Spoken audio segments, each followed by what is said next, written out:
After driving 9 hours through a snowstorm to surprise my wife on her birthday, I walked in with a cake and heard her tell her sister, "God, I hope he crashes. I could use the insurance." Her sister replied, "Or at least a few months of silence." They laughed. I left the cake on the counter. The next morning, I was gone. 3 weeks later, she regretted everything she said.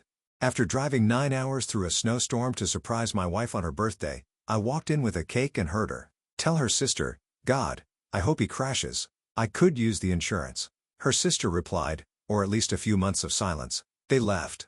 I left the cake on the counter. The next morning, I was gone. 3 weeks later, she regretted everything she said. So I, 33 meters, and my wife, Abigail, 31F, have been married for 7 years. Classic story: high school sweethearts, broke up for college, reconnected at a mutual friend's wedding, and the rest was history, or so I thought. Things haven't been great lately. Abigail's been distant. Started about 6 months ago when she began hanging out more with her sister Mia and this new group of friends who all seem to drive cars they can't afford and take vacations they don't have the money for. Not judging, just noticing. Abigail started making comments about our house being starter size and asking when I was going to level up career-wise. I chalked it up to a phase. We live comfortably. Nice 3-bedroom in a good neighborhood, 2 decent cars, yearly vacation, nothing fancy, but we're doing fine, or I thought we were. Last week was Abigail's birthday. February birthdays suck in the Midwest, always cold, often snowy, plans get canceled. So I decided to do something special this year. Her actual birthday fell on a Tuesday, but she'd mentioned wanting to visit her sister that weekend since they had plans to go to some spa thing on Saturday. I told her I couldn't get away from work and would have to stay behind. That was a lie. I'd actually arranged to take Friday off. The plan? Surprise her by showing up at Mia's place Friday evening with her favorite cake from this bakery near our house, then take her out for a fancy dinner I'd already booked. I'd even packed a bag with her favorite dress and shoes. I had it all worked out. Weather reports started looking sketchy Thursday night. Winter storm warn. 6 to 10 inches expected across 3 states, including the entire route I needed to drive. Most people would have canceled. I didn't, partly stubborn determination, partly not wanting to waste the reservation at the restaurant that took me 3 weeks to get. I left at 7 a.m. Friday. What should have been a 6-hour drive turned into a 9-hour nightmare. White-knuckle driving through snow so thick I could barely see the taillights in front of me. 3 accidents on the highway slowed everything to a crawl. Had to stop twice to get coffee just to stay alert, but I kept thinking about Abigail's face when I'd walk through the door. Worth it, right? Got to Mia's neighborhood around 4 p.m. Had to park a block away because the plows hadn't come through yet. Grabbed the cake box and trudged through ankle-deep snow. My jeans were soaked by the time I got to Mia's front door. The door was unlocked. I could hear them in the kitchen. Voices and laughter. I was about to call out when I heard my name. Abigail was mid-sentence from Noah. Nothing. Radio silence. Mia said something I couldn't make out. Then Abigail again clearer. He texted earlier saying he was stuck at work, probably still there. In this weather? They'd have sent everyone home, Mia replied. Well, he's probably on the couch with his headphones on playing that stupid game again. I froze in the entryway. This wasn't the usual playful eye rolling about my gaming habits. There was real contempt in her voice.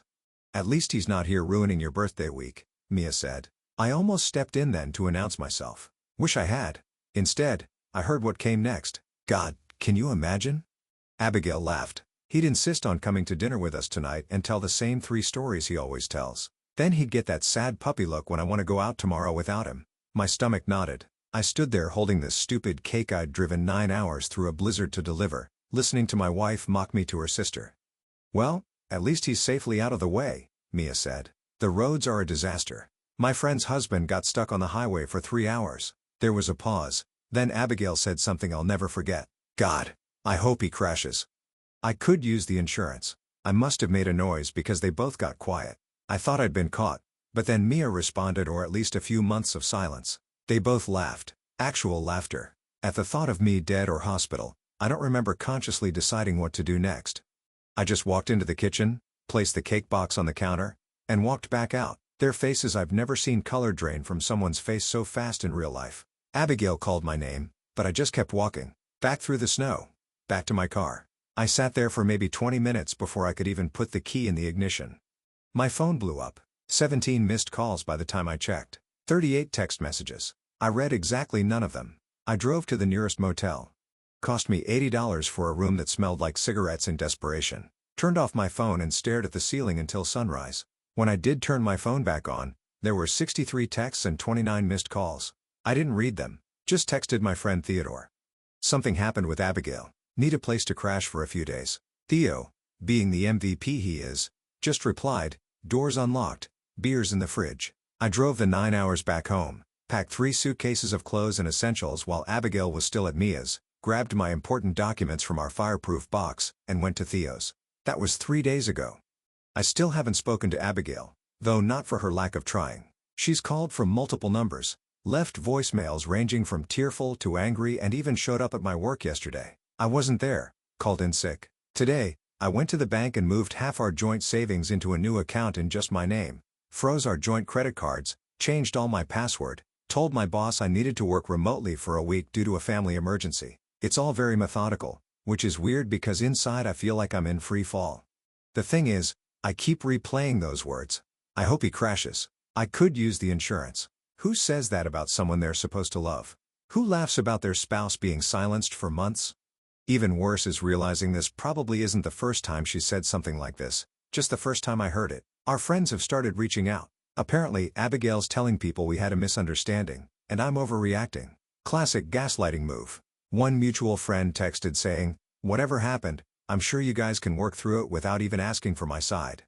I haven't told anyone what I heard. Not even Theo knows the full story, though he hasn't pushed. He just keeps the fridge stocked and gives me space. Last night, I finally read some of Abigail's texts. They follow a predictable pattern. Confusion. Where did you go? Why did you leave? Defensiveness. It was just a joke. You weren't supposed to hear that. Anger. You're being childish.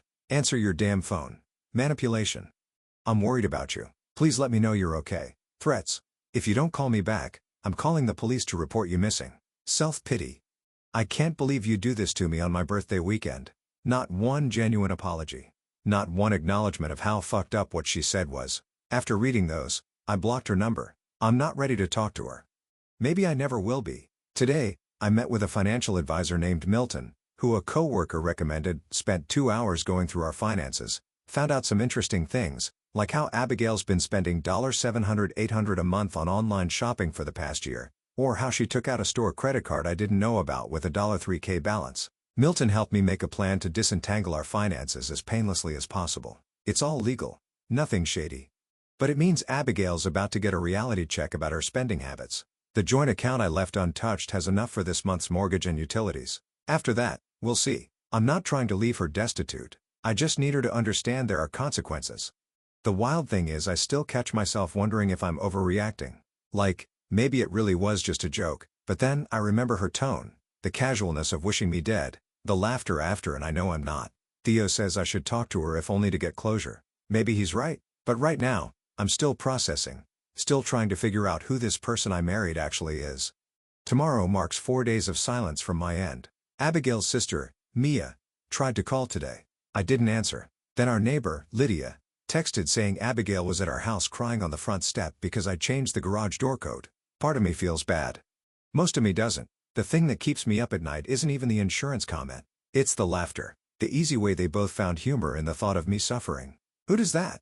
And how long has she felt this way? I've also been wondering about the life insurance policy we took out 3 years ago. It's not huge $500K, but enough to make someone hope he crashes, I guess, calling the insurance company tomorrow to see about changing the beneficiary.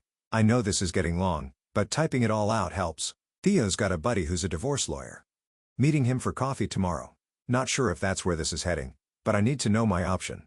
For anyone wondering what I'm going to do next, I don't know yet. Part of me wants to just disappear completely, change my number, move to a different state, start over, but that feels like running away. Another part wants confrontation, wants to see her face when I repeat her words back to her, wants her to feel 1/10 of the hurt I'm feeling. But mostly, I just want the hollow feeling in my chest to go away. I want to stop seeing her face when I close my eyes. I want to stop hearing those words and that laughter on repeat in my head. For now though, I'm taking it one day at a time. Keeping my head down, making plans, and letting her wonder where I am, what I know, and what I'm going to do. If there's interest, I'll update as things develop. Regardless, thanks for letting me vent. Sometimes the internet is the only place where strangers will just listen without trying to fix everything. Still standing, still breathing. Noah. Update. Quick TLDR, a previous post for those joining. I drove 9 hours through a snowstorm to surprise my wife, Abigail, at her sister, Mia's, house for her birthday. Overheard Abigail telling Mia she hoped I'd crash for the insurance money.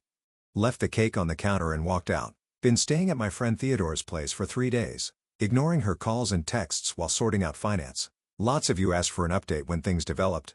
So here we are. It's been a week since my last post and 10 days since I heard those words that keep replaying in my head like a cursed TikTok sound.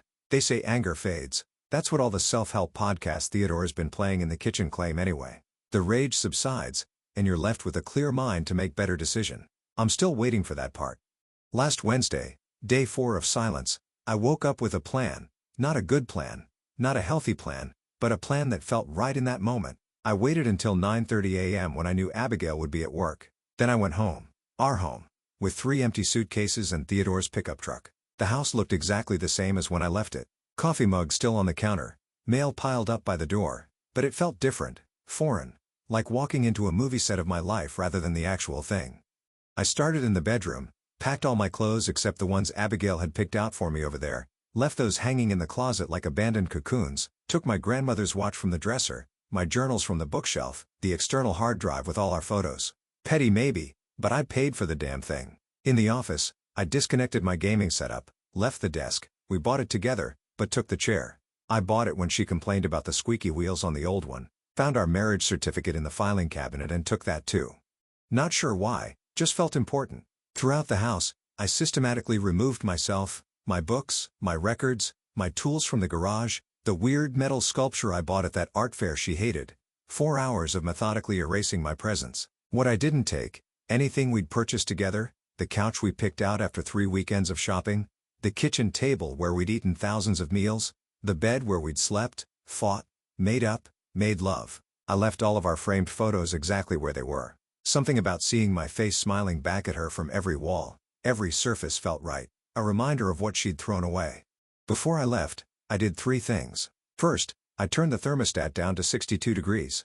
Abigail always complained if it was below 70. Second, I took the light bulb out of the refrigerator, a small inconvenience that would take days to notice but would irritate her every time she opened it at night. Third, I changed the Wi-Fi password to I hope he crashes 02-2023 and left the router unplugged. Small things, petty things, things that would make her feel the absence of me in 100 tiny ways before she even processed the bigger absence. As I locked the door behind me, our neighbor Lydia was getting her mail. She looked at Theodore's truck filled with my stuff, then at me, eyebrows raised.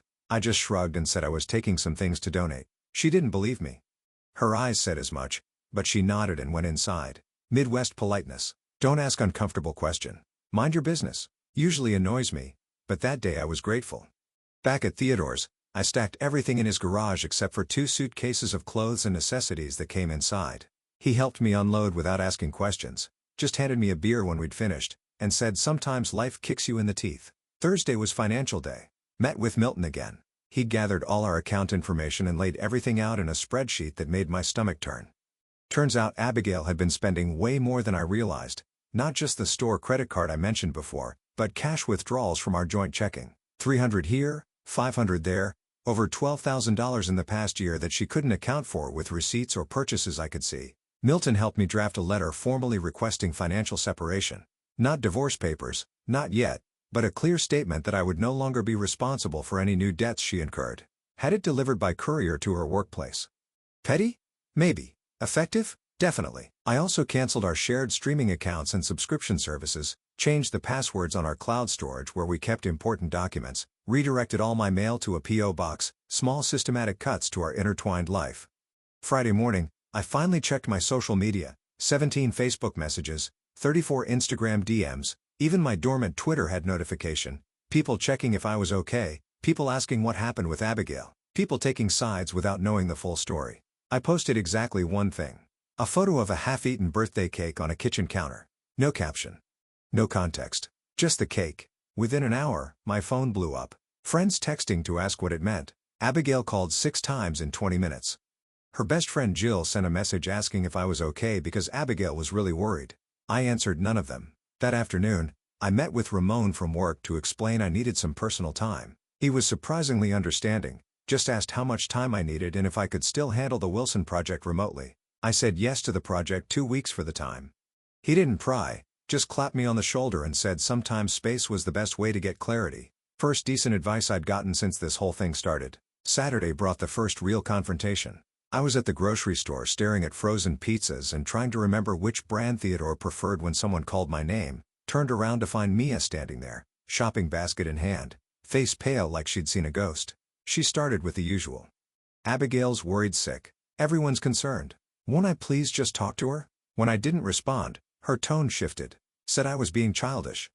Said it was just a joke between sisters. Said I was blowing things out of proportion. I finally spoke. Asked her point blank if she thought wishing death on your spouse for insurance money was normal sister joke material. Asked if she'd want her boyfriend to hear her say something similar. Asked if she realized that joke was the culmination of months of Abigail's growing contempt. She didn't have answers, just stammered something about misunderstandings and context. I put the pizza back, left my half-filled cart in the aisle, and walked out. Petty? Yes. Satisfying? Also, yes. Sunday was quiet. Theodore had some friends over to watch the game. They all knew something was up, but nobody asked. Just handed me beers and made room on the couch. For 3 hours, I almost felt normal. Then Monday hit. And with it, reality. My temporary leave from work began. The house I'd shared with Abigail for 5 years was sitting half empty across town, and my phone showed 15 missed calls from her overnight. I finally listened to one voicemail. Her voice sounded different, scratchy, raw. She said she hadn't been sleeping. Said the house felt wrong without me. Said she'd noticed more and more of my things missing and it was scaring her. Asked if I was ever coming back or if I was ghosting our entire marriage. Something about her terminology, treating our relationship like some Tinder match you can just disappear from, hardened something. I texted Theodore that I was going for a drive and ended up parked outside our house, my house, Abigail's house, for almost an hour. Her car wasn't there. The porch light was on even though it was daytime. Like, she'd forgotten to turn it off.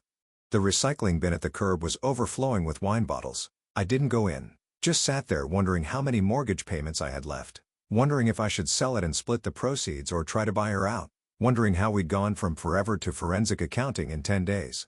Tuesday brought another financial surprise. Notification from our credit card company about unusual activity. Abigail had gone on a shopping spree. Over $2,000 at department stores and boutiques, retail therapy, or deliberate financial sabotage. Either way, I called and reported the card stolen. Had a new one sent to my P.O. box. Another bridge burned. That night, I finally posted something more substantial online. Not about Abigail specifically, but a simple status. Sometimes the hardest thing and the right thing are the same. Vague enough to mean anything. Specific enough for those in the know. Abigail would see it. Her friends would see it. The narrative was shifting from Noah's having a meltdown to something serious happened. Wednesday marked 2 weeks since I'd heard those words in Mia's kitchen. 2 weeks of silence from my end. 2 weeks of increasingly desperate attempts to contact me from Abigail's end. I met with a lawyer Theodore recommended. Nice guy named Milton, yes. Same name as my financial advisor, which got confusing fast. He laid out my options. Divorce would be straightforward since we don't have kids, but the house and finances would still be complicated. He suggested a formal separation first to give both of us time to untangle things properly. I agreed, and he drafted the paperwork on the spot. Said he could have it served as early as Friday. The ball was rolling now, picking up speed with each day of silence. Thursday was when things escalated. I was working remotely from Theodore's dining table when the doorbell rang. Theodore answered, then came back looking uncomfortable. Abigail was outside, he said, crying, demanding to see me. I sat there frozen, coffee halfway to my lips as Theodore awkwardly asked if he should send her away or let her in. Neither option felt right. I wasn't ready to see her, wasn't ready to hear whatever excuses she'd prepared. But sending her away felt like giving her ammunition, proof I was being unreasonable. So I nodded, and Theodore let her in. She looked terrible, hair unwashed, eyes red-rimmed, wearing what looked like the same sweater from days ago. She stood in the doorway staring at me like she couldn't quite believe I was real. I didn't stand, didn't offer her a seat, just waited. She spoke first asking if I was really having her served with the separation papers. Apparently, Milton's assistant had called to verify our address, and she'd pressed until they revealed what the call was about. So much for the element of surprise. I said, yes, I was. She asked why I wouldn't talk to her, wouldn't let her explain. Her voice kept catching, like she had to force the words out. I told her there was nothing to explain. I heard what I heard. She said it wasn't what I thought, that she'd been stressed about work and bills, and her sister always brought out the worst dinner, that she didn't mean it literally. It was just dark humor after a few glasses of wine. I asked her if she remembered what she'd said exactly. She hesitated, then claimed she'd said, I wish he'd just crash on the couch for a while and I'd misheard. That's when I pulled out my phone, played the audio. Yes. I had a recording. Not because I'd planned it. I'd been using a voice memo app to record gift ideas on the drive, trying to think of what else to get her for her birthday besides the cake. Never stopped the recording when I arrived. Pure accident or fate or whatever you want to call it. Her exact words in her exact voice. God, I hope he crashes. I could use the insurance. Mia's response, or at least a few months of silence. The laughter afterward. The color drained from Abigail's face as she hurt herself. She tried to grab my phone. I moved it away. She started crying harder, saying it was taken out of context. She didn't mean it. She'd never hurt me. I just asked her one question. Would you have told me about this conversation if I hadn't heard it myself? Her silence was answer enough. Theodore had made himself scarce when she arrived, but now he came back into the room, awkwardly suggesting maybe they should continue this conversation another time when emotions weren't so high. Abigail ignored him, focused entirely on me. She started listing all the things she'd realized over the past 2 weeks. How much she depended on me, how the house felt empty without me, how she couldn't sleep in our bed alone, how she'd never meant to hurt me and would spend the rest of her life making it up to me if I just come home. It was the performance of a lifetime. Tears, trembling hands, voice breaking at all the right moment. 2 weeks ago, I might have been moved, might have believed her, but something had changed in me. I'd spent 14 days thinking about not just what she'd said, but why she'd said it. The contempt that must have been building. The casual cruelty. The person who could laugh at the thought of me dead was not the person I thought I'd married. So I told her the truth. I didn't know if I could ever trust her again. The separation papers weren't about punishing. They were about protecting myself while I figured out if there was anything left to save. She didn't take it well. Started saying I was throwing away 7 years over one stupid comment, that everyone says things they don't mean when they're venting, that I was being cruel by disappearing and ignoring her. I just sat there, letting her words wash over me without penetrating. When she finally ran out of steam, I told her the separation papers would be delivered tomorrow and she should read them carefully before deciding next steps. She left sobbing, mascara streaked down her face. Theodore came back in with 2 beers and said that was the most uncomfortable thing he'd witnessed since his parents' divorce. Dark humor, but I appreciated the attempt. That night, I couldn't sleep, kept replaying her face when she heard the recording. The shock, the panic, but not, I noticed genuine remorse, just the fear of consequences. Friday morning, the papers were delivered as promised. By Friday afternoon, Abigail's sister was posting vague social media statuses about men who overreact and destroying marriages over misunderstanding. Funny how families close ranks even when they know who's in the wrong. But something unexpected happened too. Abigail's best friend, Jill, messaged just a simple text saying she'd heard the whole story now, including what Abigail had actually said, and she was sorry I was going through this. Said she'd known Abigail since college and had seen her make similarly cutting remarks about others. Said she'd tried to talk to Abigail about it before, but got shut down. It was the first message from anyone in Abigail's circle that acknowledged the legitimacy of my pain rather than trying to minimize. I didn't respond, but it stuck with me. Maybe Abigail's comment wasn't a momentary lapse, but a glimpse of her true character. Maybe I'd been missing or ignoring red flags for years. The weekend passed quietly. Theodore had a date, so I had the house to myself, ordered pizza, watched a sci-fi series Abigail had always refused to watch with, and tried not to think about the fact that in another life, another timeline, I'd be at home with my wife celebrating our monthly pizza and movie night tradition. Sunday night, Abigail texted, just 2 words, I'm sorry. First genuine apology in 17 days. No excuses attached. No demands to talk. Just those 2 words. I didn't respond, but I thought about it longer than I should have. Monday morning, day 18 of this new reality, I woke up to find Abigail sitting in her car outside Theodore's house, just sitting there, watching the door. Theodore spotted her first and pointed her out through the kitchen window. I called her, asked what she was doing. She said she just needed to see me to know I was really okay, said she wouldn't approach the house or make a scene, just needed visual confirmation. It was both concerning and oddly touching. I told her to go home, that this wasn't helping either of us. She asked if I'd read her message. I said yes. She asked if I believed she was sorry. I said I didn't know. Then she asked the question I'd been dreading. Are you filing for divorce? I told her the truth. I hadn't decided yet. She stayed in her car for another hour before finally driving away. Theodore suggested changing the locks on my house just in case. I agreed and we spent the afternoon installing new deadbolts, another small severing of our connected lives. Today marks 3 weeks since that night at Mia's. 3 weeks of silence, mostly, separation, and sorting through the wreckage of what I thought was a solid marriage. I'm not sleeping great. I miss stupid things. The way Abigail always bought the good coffee even though it was more expensive. How she'd sing badly in the shower every morning. Her ridiculous collection of fuzzy socks that always ended up on my side of the bed. But I don't miss the growing contempt I now realize had been building for months. Don't miss walking on eggshells around her moods. Don't miss the subtle put-downs that I'd brushed off as just her sense of humor. The separation papers have been signed and filed. The lawyer says we're officially in a legal separation period, 6 months where we're still technically married, but living apart with finances formally separated. At the end of those 6 months, we either reconcile or proceed with divorce. 3 weeks ago, I wouldn't have hesitated to say reconciliation was impossible. Now, I'm less certain. Not because I've forgiven her, but because untangling a 7-year marriage is complicated. Houses and bank accounts and families and friends, all intertwined in ways I'm only now beginning to understand.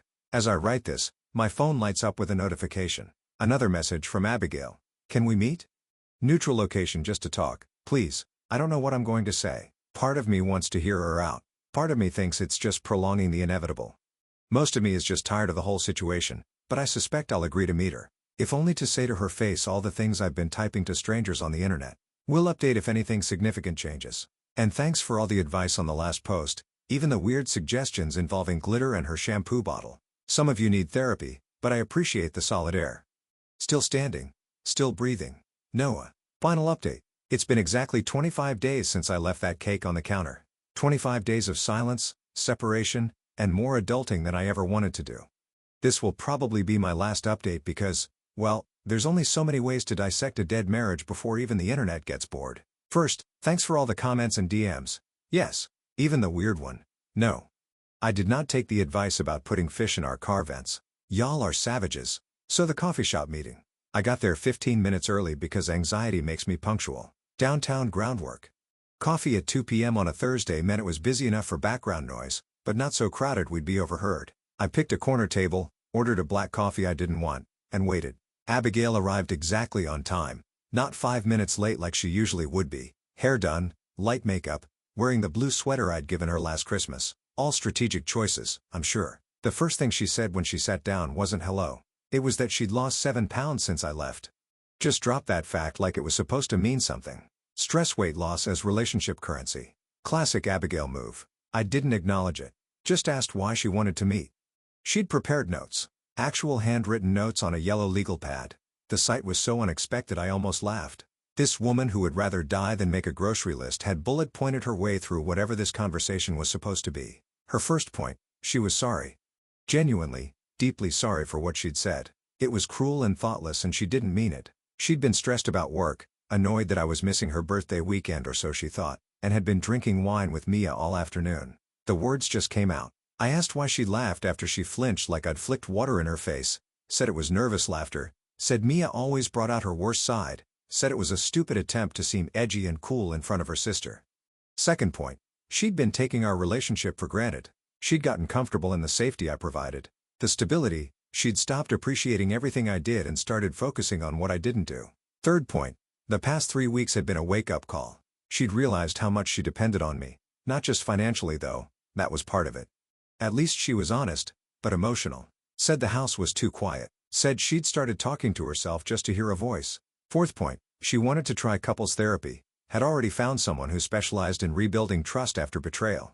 Had booked a preliminary appointment for next week. Wouldn't I please consider it? Through all this, I just sat there, sipping my now cold coffee, watching her face for signs of the woman who'd casually wished me dead. Was this performance or genuine remorse? I still couldn't tell. When she finished her prepared remarks, she put the legal pad down and looked at me directly for the first time. Asked what I was thinking. I told her I was thinking about parallel universe, about how in another timeline, I never drove through that snowstorm, never heard what she said, would still be living in blissful ignorance, sleeping next to someone who could laugh at the thought of me dead. She started crying, not the theatrical sobbing from Theodore's living room, quiet tears that she kept wiping away with a napkin like they were an inconvenience. I laid out my terms, not negotiating points, just facts. The separation would continue for the full 6 months as planned. I wouldn't be moving back in during that time. I wasn't saying never to reconciliation, but I wasn't saying yes to couples therapy yet either. I needed time. She nodded through all of it, like each word was a small blow she was absorbing. When I finished, she just asked if I hated her. Weirdest part, I didn't. Still don't. There's anger, disappointment, hurt, but not hate. I told her that. She seemed genuinely surprised, Said she'd been telling herself I must hate her to shut her out so completely. Said it was almost worse that I didn't because it meant I just didn't care enough anymore to feel anything that strong. That stung because it wasn't entirely wrong. The conversation wound down after that. We agreed to communicate through email about practical matters like the house and bills. She'd continue paying the mortgage. Her name's on it too. I'd continue paying my share of utilities. We'd reassess at month 3 of the separation. As we got up to leave, she hesitated, then asked if she could hug me. I said no. She nodded like she'd expected it, gathered her things, and walked out. I sat there for another half hour thinking about how surreal it was to have such a business-like conversation with someone you've seen ugly cry. Someone who's held your head when you had food poisoning. Someone who knew every stupid embarrassing story from your childhood. 7 years reduced to bullet points on a legal pad. Life continued its weird new pattern after that. I extended my remote work arrangement through the end of the month. Theodore's spare room became less temporary feeling as I bought a decent mattress topper and hung up a few pictures. I established routines: morning run, work, gym 3 times a week, cooking dinner with Theodore when our schedules aligned. The silent strategy continued to pay unexpected dividend.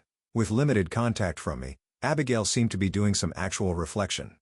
Her sister, Mia, sent me a surprisingly humble message a week after the coffee shop meeting. Said she'd been a bad influence on Abigail for years, encouraging her to be brutally honest, red, mean, as some twisted form of sisterly bonding. Said she was disgusted with herself for laughing that day. Didn't ask for forgiveness, just wanted me to know she recognized her role in the situation. I didn't respond, but took screenshots, not for leverage, just to remind myself I wasn't crazy for feeling betrayed. Meanwhile, the financial pressure was hitting harder than I'd anticipated. Abigail's friend Jill reached out again. Said Abigail was struggling to maintain her lifestyle on just her income, had to cancel her monthly spa membership, was looking for a roommate to help with the mortgage, but didn't want to actually move anyone in because she was still hoping you'll come home. I noted the manipulation tactic using a friend to make me feel guilty, but didn't take the bait. Thanked Jill for the update and said Abigail was welcome to contact my lawyer if she wanted to discuss financial arrangements. Around day 30, something shifted in Abigail's approach. Her emails became less emotional, more practical. She started selling some of her more expensive clothes and bags on resale apps, got rid of her second car, the impractical convertible she'd insisted on buying last summer, even mentioned in an email that she was considering taking classes to increase her earning potential. It was like watching someone grow up in fast motion. Strangely, I felt proud of her even as I remained determined not to rescue her. Day 35 brought an unexpected twist. I checked the mail at my P.O. box and found a thick envelope from Abigail. Inside was a handwritten letter, 10 pages front and back, and a USB drive. The letter was essentially a timeline of our relationship from her perspective. Every major moment, good and bad, the proposal at the lake, our first big fight about her spending, the miscarriage in year 3 that we never really talked about properly, the gradual shift in how she saw me from partner to provider to obstacle. It was brutally honest in a way our actual conversations never had been. She admitted to resenting my contentment with our life when she always wanted more. Admitted to comparing our lifestyle unfavorably to her friends, even though she knew they were drowning in debt to maintain appearances. Admitted to flirting with her coworker Jason last year, though she swore nothing physical happened. The USB drive contained audio files, recordings of her therapy sessions, with her therapist's permission, apparently. I only listened to one.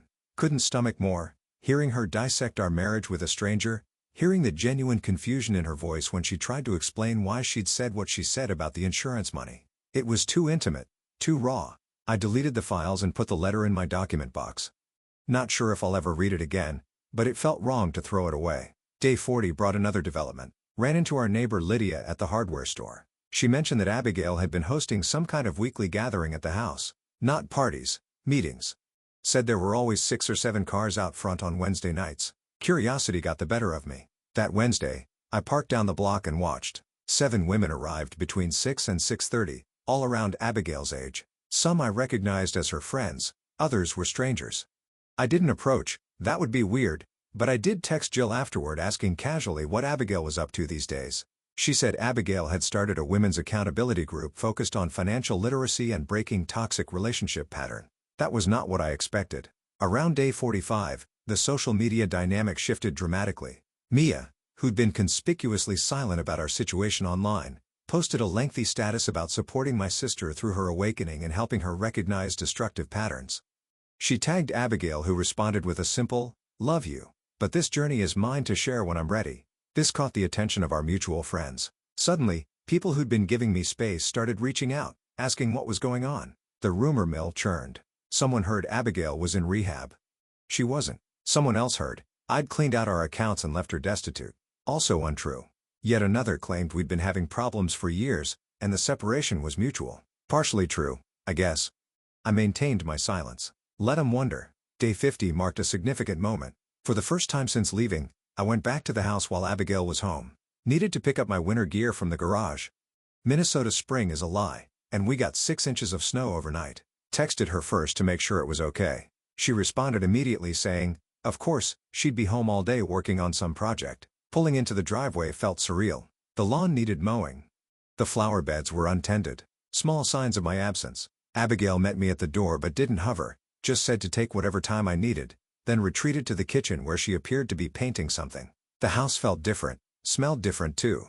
Less like my laundry detergent, more like the essential oil diffuser she'd always wanted to use, but I found too strong. Photos had been rearranged. Some furniture moved, not drastically, but enough to notice. In the garage, I found my winter stuff neatly boxed and labeled, not thrown together hastily, but carefully packed. She'd even included things I'd forgotten about. My favorite scarf, the expensive gloves my mom had given me 2 Christmases ago. As I loaded the boxes into my car, Abigail came out with a mug of coffee, asked if I wanted to see what she was working on inside. No pressure. Just an offer. Curiosity won out. Followed her to the kitchen where she'd set up a small art studio. She was painting wooden signs with inspirational quotes, the kind of thing she used to mock people for buying at Target. Actually seemed embarrassed as she explained it was therapeutic, and she'd sold a few at a local farmer's market. We talked for maybe 15 minutes, surface-level stuff, weather, her parents' anniversary, the water heater making that knocking sound again.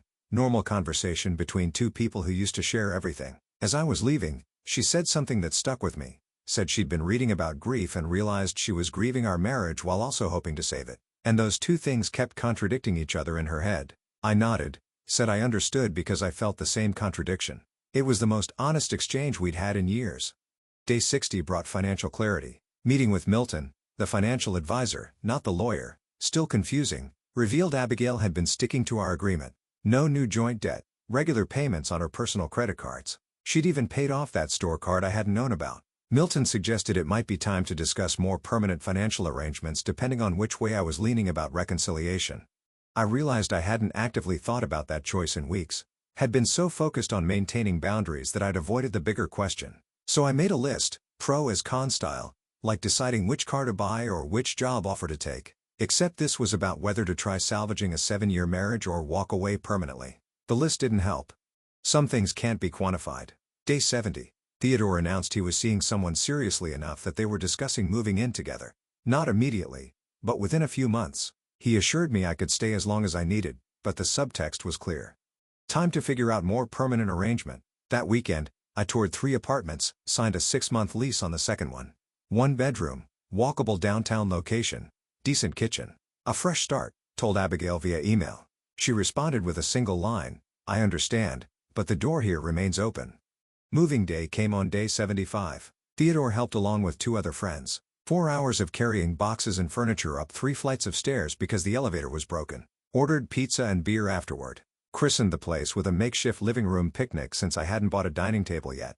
That night, alone in my new apartment, I finally opened the folder of photos on my external hard drive. 7 years of memories, vacations, holidays, random weekday moments, Abigail laughing at something off camera, Abigail sleeping with her mouth slightly open, Abigail in the early days looking at me like I hung the moon. I didn't cry, just sat there feeling the weight of everything we'd built and everything we'd lost. Day 80, email from Abigail asking if we could meet again.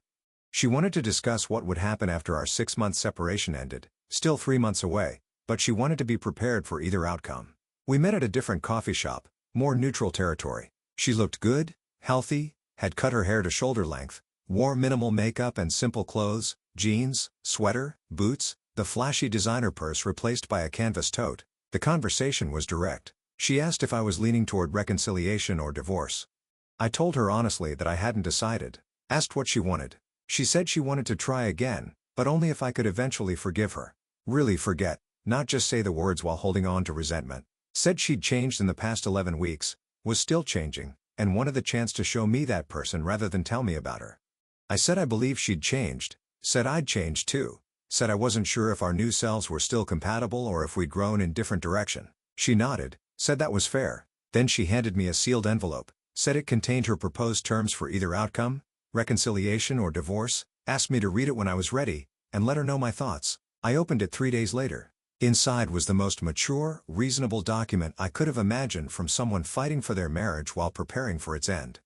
For reconciliation, 6 months of couples therapy before cohabitation, full financial transparency from both sides, regular check-ins about relationship satisfaction, annual State of the Union, discussions about goals and progress. For divorce, fair division of assets based on contribution rather than strictly 50ths. She would buy out my share of the house at market value. No alimony either direction. Clean break with minimal lawyer involvement if possible. It was clear-headed, practical, and completely unlike the Abigail who'd wished me dead for insurance money 3 months earlier. I emailed her that both sets of terms seemed reasonable, asked for time to make my decision. She responded with a simple, "Take all the time you need." Day 90, today. 3 months since I heard those words in Mia's kitchen. 3 months of silence, separation, reflection, and growth. I've been thinking about cakes. The one I left on Mia's counter. The birthday it was meant to celebrate. The moment everything changed. This afternoon, I went to the same bakery, bought the same cake, drove to my new apartment, and set it on my new counter. Then I took a photo and texted it to Abigail. The first direct text I'd sent her in 90 days, she called immediately. I let it go to voicemail. Then I cut a slice of cake, sat on my second-hand couch, and listened to her message. She didn't beg, didn't make assumptions, just said she understood the symbolism, said she would accept whatever I decided, said she was proud of how I'd handled myself through all of this with dignity instead of destruction, said she was sorry again, not expecting forgiveness, but offering the apology anyway. I'm meeting with a lawyer tomorrow, not to file for divorce, not yet, but to discuss the next steps of either path, to understand what reconciliation would really look like after something like this, to know exactly what I'm choosing. Tonight, I'll finish this cake alone, not out of sadness, but because some journeys need to be walked solo. I don't know if Abigail and I have a future together. The wound she inflicted was deep. The trust she shattered won't be easily rebuilt. But I do know that whatever I decide, it will be from a place of strength rather than fear, of clarity rather than confusion. Those words at Mia's kitchen table revealed something ugly, but maybe they also revealed something necessary. Maybe we needed to break completely to see what we were actually made of. Or maybe some things, once broken, should stay that way. Either way, I'm at peace with the process. The man who left that cake on the counter 90 days ago would have set himself on fire to keep Abigail warm. The man writing this now knows his own work. I'll update one last time after I make my final decision. But for now, I'm signing off. Thanks for coming on this journey with me, internet strangers. Your advice, support, and occasional terrible revenge suggestions have been a strange form of therapy. Still standing, still breathing, stronger than before.